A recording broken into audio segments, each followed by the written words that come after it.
stay well, take care of one another, become the unsung heroes and Shambhala warriors that you are, even if you don't realize it yet. And do great things. Together we will change this world, or we won't get to see the Chicago Cubs win another World Series.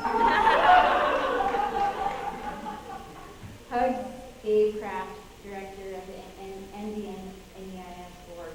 And so, okay, so we're going to read another one later. We have 2 statements of solidarity. But yeah, with that, I got a couple housekeeping things to just take care of really quick. We got all the presentations on my computer, so if you haven't given me your presentation yet, I think we got all of them, but just check with me later. Don't forget to use social media. Please share our link for the stream, and then we're also using the hashtag Dismantle the Nuclear Beast, and then there's this one here, okay.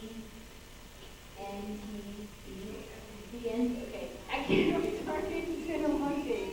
It's right here for you. Hey, how are you? So, yeah, so now I'm going to hand the mic over to Eileen Shaughnessy, but for the other thing I wanted to remind folks of, don't forget to fill out the email, please. And then also we have these little pledge cards in the thing. That's also another way for us to get your emails. I know you signed up at the registration table, but the pledges are important because that's where we want you to pledge to take action. And so we're going to be doing actions. We're going to be talking about direct action tomorrow, and we're not just a study group. That's not what this is about. We are here to take action and to do it in strategic ways. So I'm going to end now and say thank you everyone for coming back, and then yeah, have a great time. All right, thanks, Leona. So as we talked about earlier, we're really trying to keep a bird's eye view of the entire nuclear fuel chain. And if you want to learn more about that, at the last page of the booklet has a very handy diagram created by the Radiation Monitoring Project that gives you a sense of that. And so we began where it all begins in the earlier panel with uranium, mining and milling and enrichment. And we learned about that this morning. And now we're moving on to weapons development, testing, stockpile, and the UN treaty. So this panel that we have assembled here before you today, this is a really very special and historic moment to have these folks together. It's a very accomplished group. We're so lucky to have these folks, to have this conversation.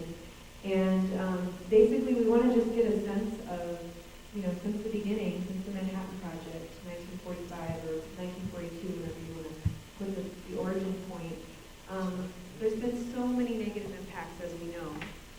And there's waste that is created at every single level of the nuclear fuel chain. And people are negatively impacted all along the way. And so right here in New Mexico, as Leona told us yesterday, there are sites that continue to contain radioactive waste, and the testing that has been done in southern New Mexico continues to harm folks 70 plus years later.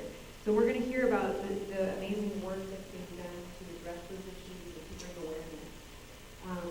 So I'm going to introduce the panelists. I'm going to read their bios, which are also available for you to read in our beautiful booklet. So we're going to begin with Beata Sostenius, who is from Santa Clara Pueblo in El Rito. She's a mother, poet, newspaper, musician, and is certified in ancient massage, and is an educator in permaculture design. She is also a Green for All Fellow and has served on several local community boards. The realities of living next to a nuclear weapons complex has called her into environmental health and justice work with the local nonprofit organization Haywa Women United. And she is currently managing the creation of the Espanola Healing Food Oasis Demonstration Garden. Welcome.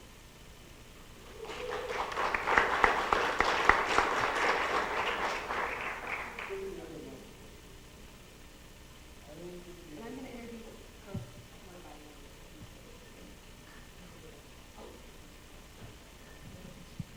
one. Testing. Umbiakindi and Sangitiiri. With your respect, good afternoon. My name is Beata. I'm from Hapoawinge, Santa Clara Pueblo, New Mexico.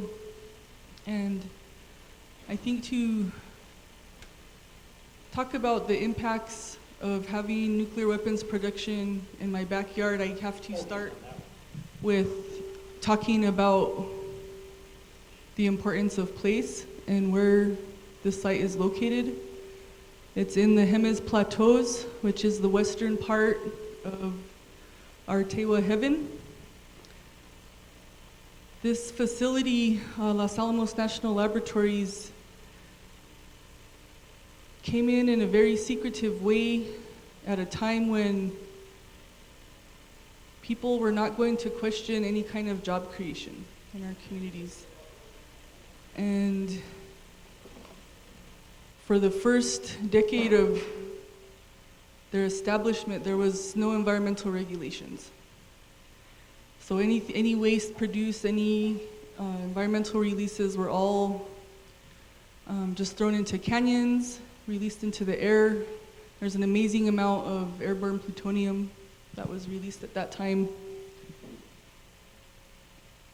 And I wasn't born yet. I came into this work about 10 years ago after hearing daily explosions rumble through our sacred landscape. Early in the morning, afternoon, evening sometimes, and I would come to find out that those were high explosive detonations from the military site. Anything that's classified as too dangerous to transport is detonated in open air on top of our mesas, on top of our watersheds. This site was also located on a dormant supervolcano, which means that it's riddled with seismic fault zones. The rock is very porous. And so you could imagine what that means for trying to clean up some of these hundreds of contaminated sites in our homelands and trying to advocate for that.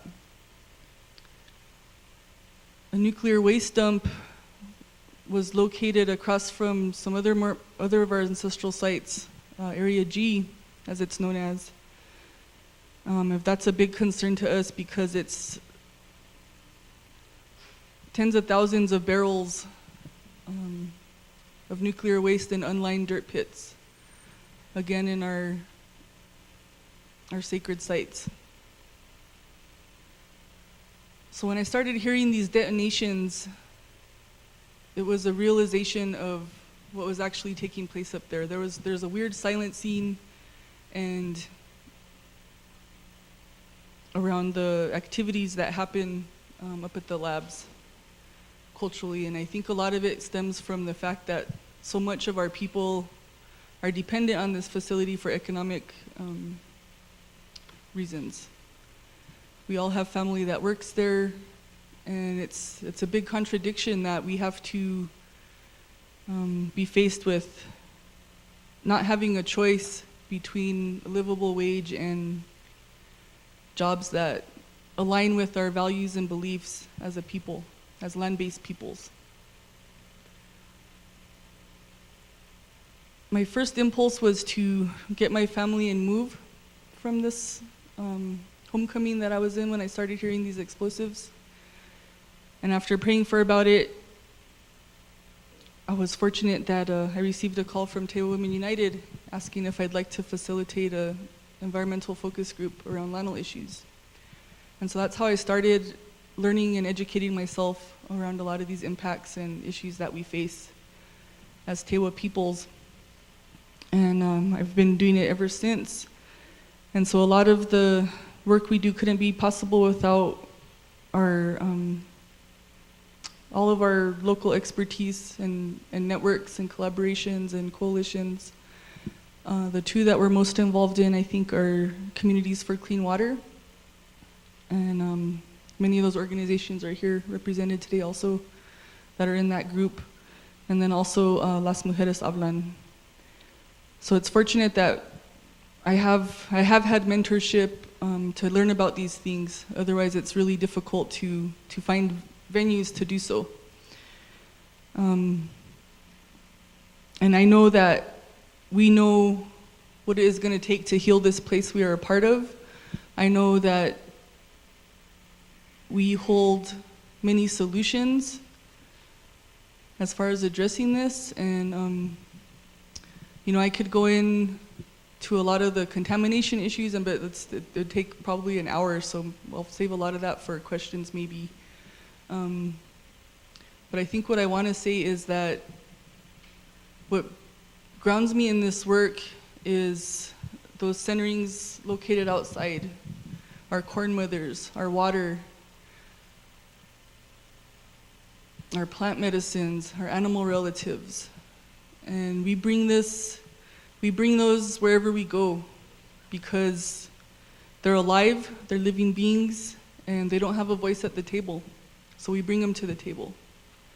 And just want to acknowledge that they're here listening to these issues being discussed about them, and that I carry that respect for these elements wherever I talk about this. We're talking about sacred things, so I bring that deep love and respect for our waters, for our seeds. All I want to be doing is planting my corn, planting my beans, tending to our plant medicines, and yet I wonder, tending to my children, and I wonder how I'm going to ever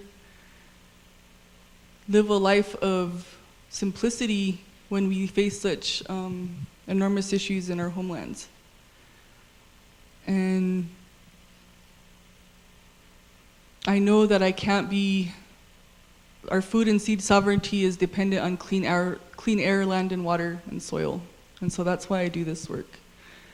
We're called to do environmental justice work alongside our farming and our gardening. But my people are farmers. We also have history of resistance, and I think that's also what gives me strength to do this, to keep doing this work. But really, I come from a place of my motherhood, and a very real fear of if my children are going to have clean water, if they're going to have clean soil to continue our food traditions. So I'll end with that. Kuntawaha. Thank you. Thank you so much, Beata. All right, next we have Kathy Sanchez, who is a fierce Pueblo elder activist and intergenerational organizer who believes in beloved communities.